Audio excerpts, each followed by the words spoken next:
To study desk. Today we are going to start our next chapter, globalization, वैश्वीकरण. अब before starting the chapter, as usual, we must know what's the meaning of globalization. वैश्वीकरण का अर्थ क्या है? अब वैश्वीकरण या ग्लोबलाइजेशन, ग्लोब, इसमें वर्ड इंक्लूड हुआ है ग्लोब. ग्लोब का मतलब which related to the whole world, right. तो ग्लोबलाइजेशन में हम किसके बात करेंगे? मीन्स हम किसी ऐसे मुद्दे, ऐसे इशू पर बात कर रहे हैं जो किसी एक कंट्री से बिलोंग नहीं करता, किसी एक एरिया से बिलोंग नहीं करता, बल्कि किससे बिलोंग करता है? पूरे ग्लोब से, पूरे वर्ल्ड से, राइट. अब before understanding the definition of globalisation, उससे पहले हम 3 एग्जाम्पल लेंगे जो एनसीईआरटी बुक के वेरी स्टार्टिंग आपकी 3 स्टोरीज दी हुई है. तो पहले हम इन स्टोरीज को समझेंगे. After that we will come to the meaning of globalisation, right. It will be easier then to understand that. अब सबसे पहले स्टोरी क्या बताई गई है? जनार्दन की. अब जनार्दन कौन है? जनार्दन जो है कॉल सेंटर में काम करता है, राइट. अब जैसे ही वो अपने ऑफिस में एंटर होता है, उसका नाम जनार्दन से बदल कर क्या हो जाता है? John. Everyone knows him in the office as a John. वहाँ किसी को नहीं मालूम कि वो इस जनार्दन, राइट. और इसके अलावा जैसे ही वो ऑफिस में एंटर करता है, उसका नाम तो चेंज होता ही होता है, साथ साथ उसकी लैंग्वेज भी चेंज हो जाती है. जो लैंग्वेज वो अपने रूटीन में बोलता है, वो लैंग्वेज वो अपने ऑफिस में यूज नहीं करता. Suppose at home you are speaking Hindi और Haryanvi, as enter in the office you start to speak in English. तो आपकी लैंग्वेज जो है वो बदल गई. Same case was with John, same happened with John.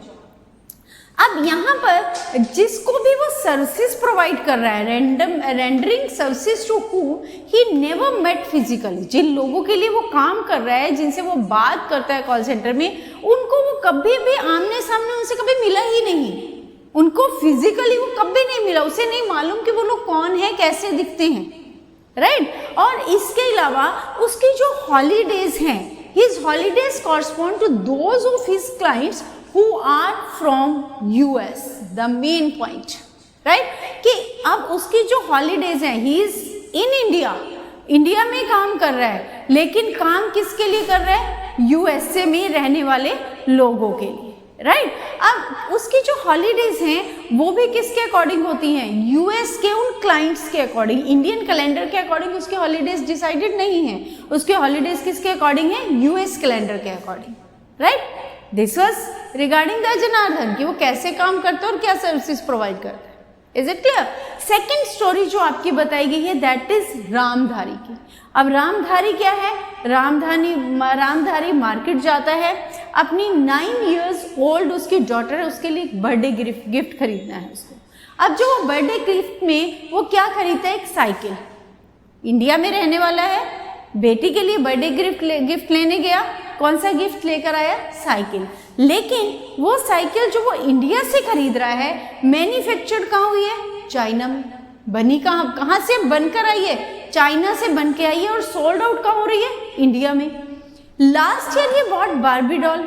Last year जब उसका बर्थडे था तो उसने अपनी बेटी के लिए क्या खरीदा था गिफ्ट? Barbie doll. अब वो बार्बी डॉल भी बनी कहाँ थी? मैन्युफैक्चर्ड कहाँ थी? In US.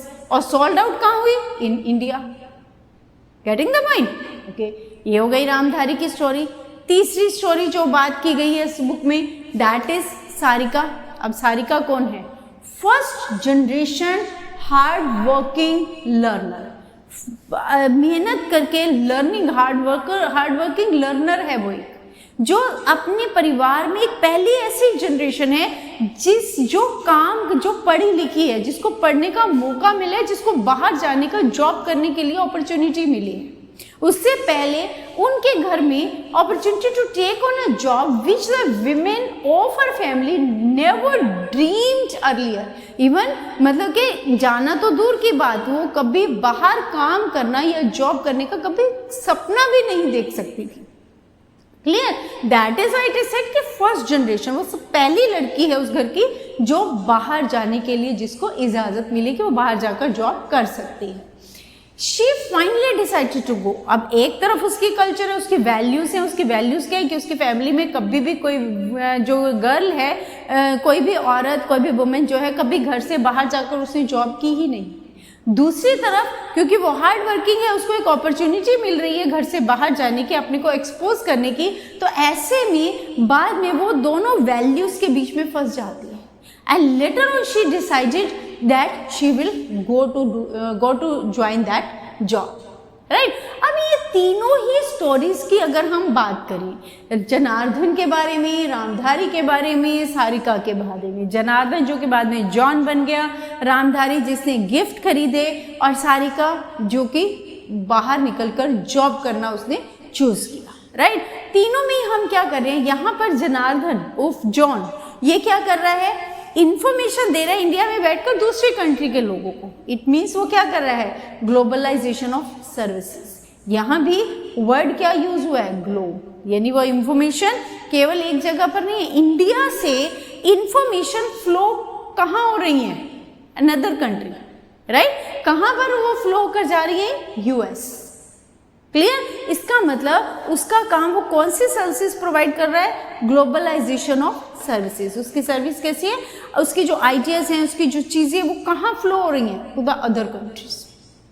क्लियर। इसी तरीके से रामधारी क्या कर रहा है, कार खरीदी है, सॉरी साइकिल खरीदी है या बार्बी डॉल खरीदी है, कोई चाइना में बनी हुई है, कोई यूएसए में बनी हुई है, लेकिन इंडिया में वो उसको खरीद रहा है, तो इसका मतलब वो उससे क्या हो रहा है, चीजों की मूवमेंट हो रही है।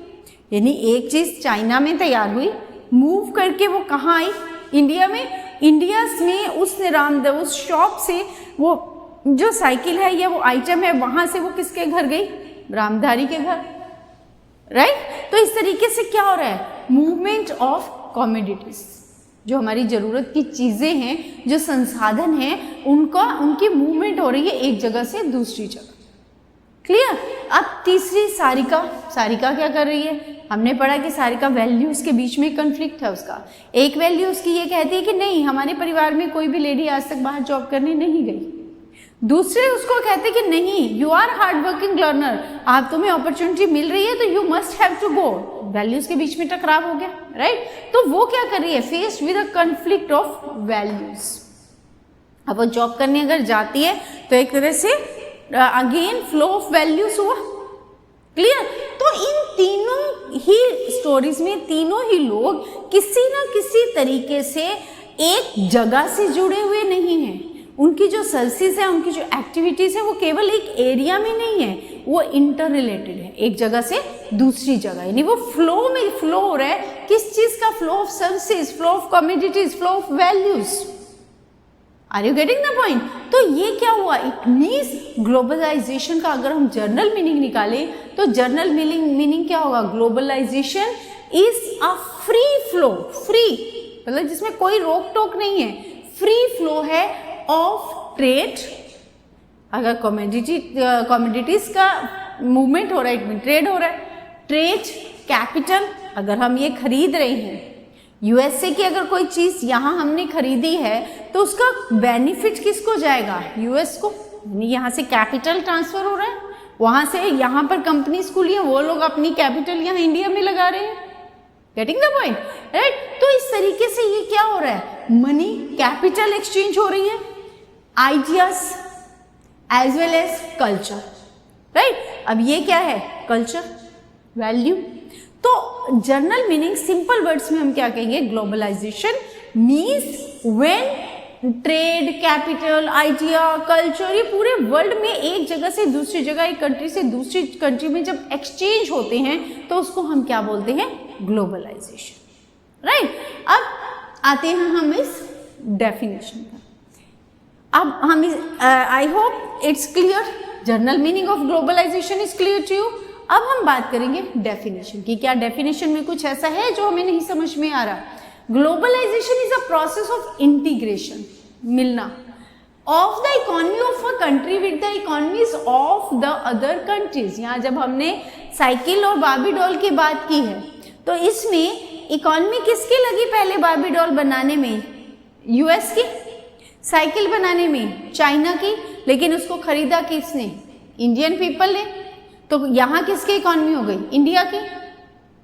Getting the point. तो यहाँ पर क्या होगी इकोनॉमी, इंटरग्रेटेड, यानी हमारा भी फायदा है, उस कंट्री का भी फायदा है। वो कंट्री यहाँ आकर अपनी चीजें बेच रही है तो यहाँ की मनी वहां जा रही है, वहां यहाँ हम लोगों का भी सामान बहुत सारा ऐसा है जो दूसरी कंट्रीज में हम सेल कर रहे हैं, ट्रेड कर रहे हैं, तो वहां का पैसा कहाँ आता है? हमारी कंट्री में। Is it clear? तो ये क्या हुआ? Integration of economy. Then it involves free flow of trade, capital, ideas and culture. Hopefully this is clear to you. Globalisation is a multidimensional concept. Multidimensional क्यों कहा है? क्योंकि इसमें कोई एक चीज इन्वॉल्व नहीं है, इसमें ट्रेड भी इन्वॉल्व है, कैपिटल है, आइडियाज है, कल्चर है, वैल्यूज हैं। Is it clear? तो इसमें बहुत सारे कंसेप्ट जो है वो इन्वॉल्व है, इसीलिए इसको क्या बोला गया है? Multidimensional concept.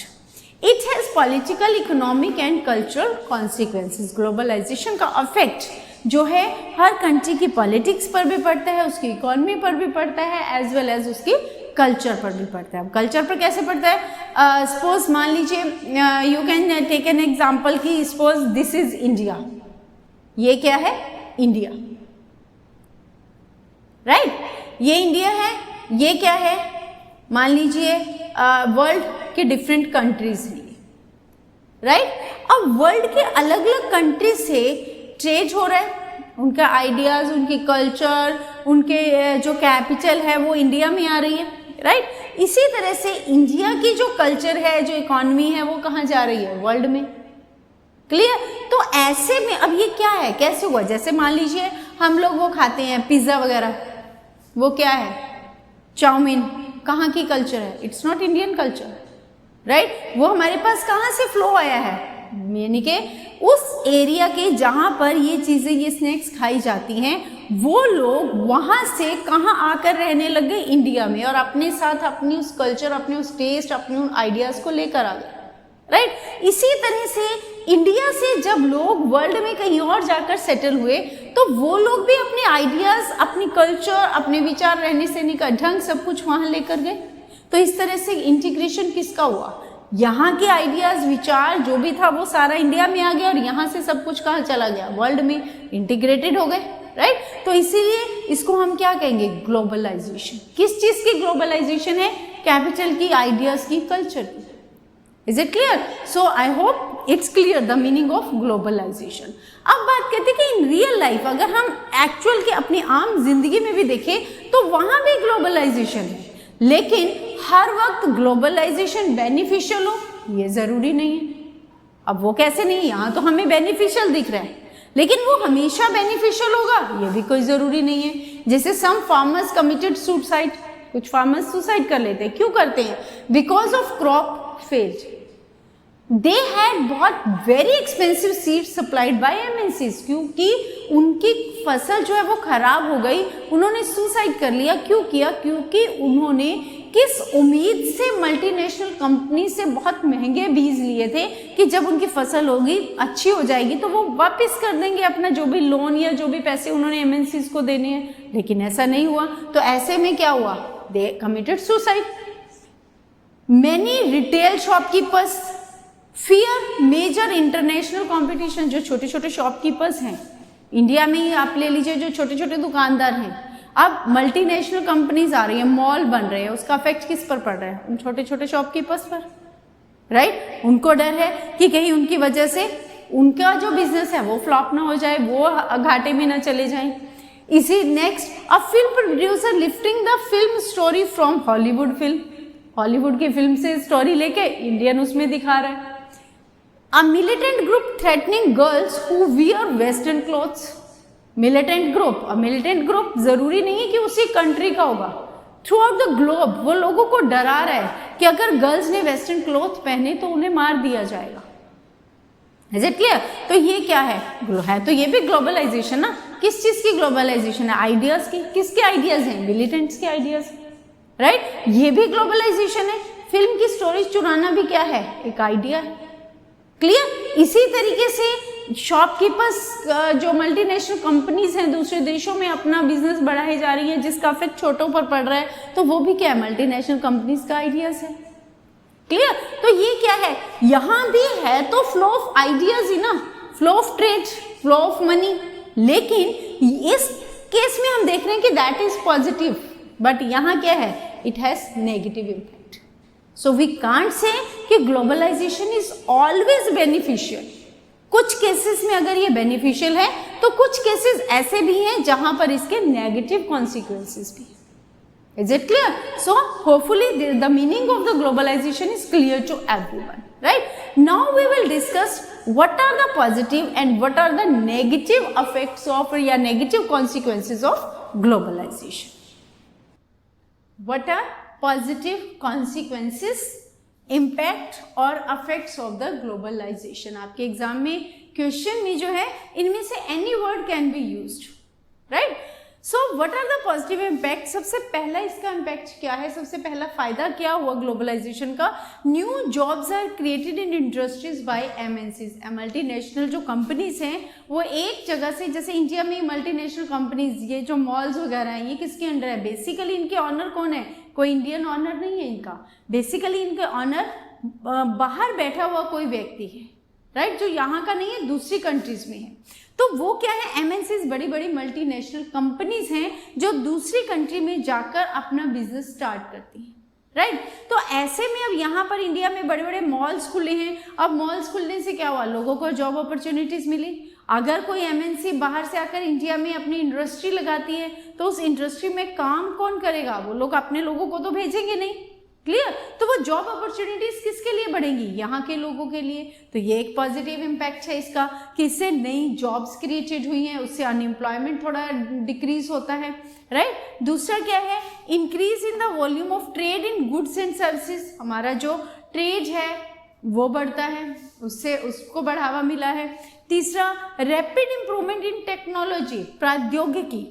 प्रौद्योगिकी में बहुत तेजी से इंप्रूवमेंट हो रही है, बहुत तेजी से जो टेक्नोलॉजी है वो एडवांस होती जा रही है. अब उसका फायदा, अब टेक्नोलॉजी का यूज कहाँ होगा ग्लोबलाइजेशन में. हमने वेरी स्टार्टिंग जनार्दन की बात की थी, जॉन, राइट, जो कि कंट्री इंडिया में बैठकर काम किसके लिए कर रहा है, दूसरे लोगों के लिए, दूसरी कंट्री के लोगों के लिए. तो वो यहाँ बैठकर वहां के लोगों के साथ कम्युनिकेट कैसे करता है, with the help of technology, right. यहाँ बैठे हुए एमएनसीज वहां बैठी हुई है, बाहर की कंट्रीज में बैठी हुई, यहाँ के अपने जो बिजनेस को कंट्रोल कैसे करती है, थ्रू द टेक्नोलॉजी. क्लियर. तो इस तरीके से जैसे जैसे ग्लोबलाइजेशन बढ़ता जा रहा है, जैसे जैसे ग्लोबलाइजेशन इंप्रूव हो रहा है, वैसे ही टेक्नोलॉजी जो है वो भी हमारी इंप्रूव होती जा रही है. स्टार्टिंग में यू मस्ट रिमेंबर कि हो सकता है बचपन में जब आप छोटे थे तो you have not seen the mobile, और बहुत रेयर किसी किसी के पास मोबाइल होता होगा. लेकिन आज क्या है, आपके घर में काम करने वाले भी जो आती है ना मेड, उसके हाथ में भी मोबाइल होता है. सब्जी बेचने के लिए आते हैं ना, उसके पास भी एक मोबाइल होता है. क्लियर. तो ये किस वजह से है कि हर हाथ में वो टेक्नोलॉजी है, वो किसका नतीजा है, that is the result of rapid improvement in technology. Clear. उसके बाद ये तो हो गए इसके पॉजिटिव. अब नेगेटिव क्या है, इसके कॉन्सिक्वेंसेज या नेगेटिव इम्पैक्ट्स क्या हैं. सबसे पहला है exploitation of natural resources and labour force. Natural resources exploit हो रहे हैं, जो प्राकृतिक संसाधन हैं वो हमारे समाप्त होते जा रहे हैं. जहां भी कोई इंडस्ट्री बनानी है, अगर वहां पर फॉरेस्ट है तो उनको पहले काटा जाएगा. क्लियर. इसका मतलब क्या है, नेचुरल रिसोर्सेज एक्सप्लॉयट हो रहा है. इसके अलावा अब अगर वो ट्रीज कट गए, हमारी एयर पॉल्यूटेड है, राइट. अगर कोई डैम बन रहा है तो डैम से हमारे वाटर पर इफेक्ट पड़ता है. क्लियर. इसके अलावा labour force, we all know very well कि प्राइवेट कंपनीज में जो लोग काम करते हैं एज अ लेबर, जो भी काम करते हैं उनके साथ कितनी टर्म एंड कंडीशंस में उनको काम करना पड़ता है, राइट. हो सकता है कुछ तो ऐसी भी है कि जहां पर वो काम ज्यादा करते हैं, मिलता उन्हें कम है, but they have to do work. क्यों करना पड़ता है, अपने रोजगार के लिए. क्लियर. इसके अलावा सेकंड इसका क्या है, globalization lead to cultural pollution. Cultural pollution बढ़ा है, कल्चर का पॉल्यूशन. अब आप कहेंगे कि इन्वायरमेंटल पॉल्यूशन तो you know very well, culture pollution कैसे बढ़ा है. आज एट प्रेजेंट क्या है, इंडिया पर किसका इफेक्ट है, हम अपनी कल्चर को भूलकर वेस्टर्न कल्चर को फॉलो कर रहे हैं. मीन्स हमारी अपनी जो इंडियन कल्चर है, हमारी अपनी इंडियन संस्कृति जो है उसको भूलकर वो समाप्त होती जा रही है, और उसके ऊपर हावी कौन सी कल्चर होती जा रही है, वेस्टर्न कल्चर. तो इस तरीके से क्या हुआ, हमारी जो कल्चर है वो पॉल्यूटेड हो गई. Is it clear. तो इस तरीके से globalization leads to cultural pollution. Then it promotes a concentration of wealth in fewer hands. जो वेल्थ है वो कुछ लोगों के हाथ में रह जाती है।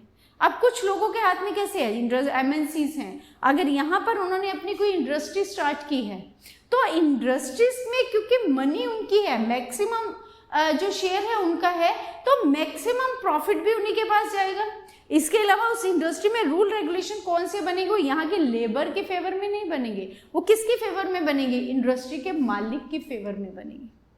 Is it clear? तो इस तरीके से ये जो वेल्थ है ये किसके हाथों में रह जाती है, कुछ लोगों के हाथ में। अब इंडस्ट्री को जो भी प्रॉफिट होगा वो उसके ऑनर के पास जाएगा, ना कि ये कहा जाएगा कि जो लेबर क्लास है उसकी मेहनत की वजह से इंडस्ट्री को फायदा हुआ है तो वो बेनिफिट लेबर में डिस्ट्रीब्यूट नहीं होगा। लेबर को अपनी वही फिक्स सैलरी मिलेगी, लेकिन वो बेनिफिट कहाँ जाएगा, ऑलरेडी जो पहले ही वेल्दी है, जिसके पास ऑलरेडी पहले बहुत पैसा है, राइट? तो कुछ हाथों में सिमट कर रह गई wealth, except that market policies govern purely by market force. ज्यादातर मार्केट की जो पॉलिसीज बनेगी वो भी किसके अकॉर्डिंग बनेगी, जो इंडस्ट्री के मालिक हैं, जिनके हाथ में पैसा है, जिनको इससे मैक्सिमम बेनिफिट होने वाला है। ऑनर्स की तरफ ध्यान दिया जाएगा, ना कि लेबर क्लास के बेनिफिट की बात की जाएगी।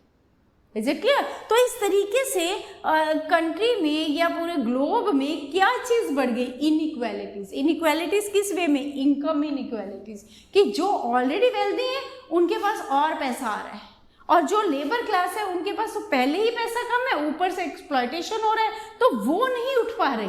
रिच एंड पुअर दो अलग ग्रुप बन गए सोसाइटी में, दो सोसाइटीज में दो तरह की कैटेगरीज बन गई। One category is the rich category and second one is the poor category. Is it clear? So these are the negative impacts of globalization. It can come, what is globalization, what are the positive and negative impacts of globalization. वैश्वीकरण क्या है, इसके सकारात्मक और नकारात्मक प्रभावों को लिखिए। ये क्वेश्चन आपका 4 मार्क्स में आ सकता है, except that positive only on positive impact 2 marks में और 1 मार्क में कोई 1 लिखो, कोई 2 लिखो। इसी तरीके से नेगेटिव इम्पैक्ट आ सकता है इन 2 मार्क्स और 1 mark.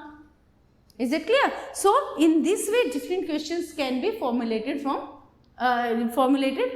in between, right? All this is about globalization and its impacts, वैश्वीकरण और उसके प्रभाव। अगर आपको अगेन आई एम सेइंग, अगर आपको ये अच्छे से लगा है, समझ में आया है, तो इसको मैक्सिमम शेयर कीजिए so that others can also get the benefit of this resource material. Thank you.